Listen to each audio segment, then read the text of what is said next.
cri de la terre.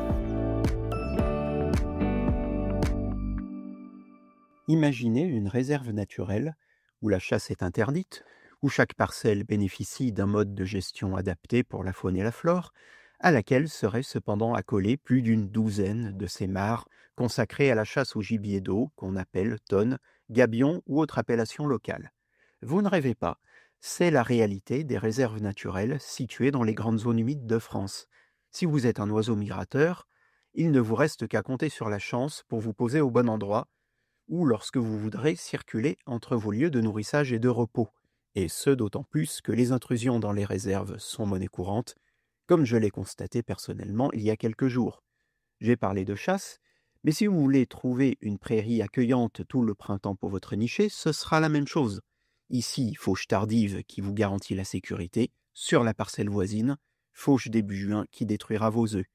Cette situation illustre, en fait, le cas de ce qu'on appelle pompeusement en France les espaces protégés. Derrière d'impressionnants pourcentages, la réalité révèle que les lieux où la vie sauvage bénéficie d'une vraie protection sont non seulement exigus, mais la plupart du temps éparpillés en un chapelet de quelques parcelles ici, une grande bande là, n'offrant bien souvent que quelques centaines d'hectares ou mieux d'un seul tenant, tandis que tout autour, et jusqu'à l'extrême bord, presque tous les coups sont permis.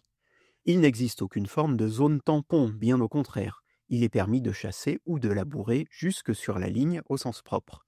Quant à nos fameux pourcentages, on dit sur le ministère un colossal 33% d'espaces protégés.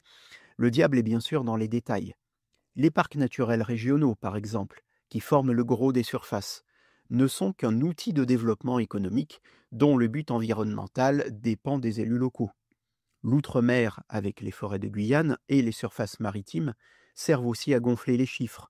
En métropole, on est plutôt à 10% à peine de protection raisonnablement forte.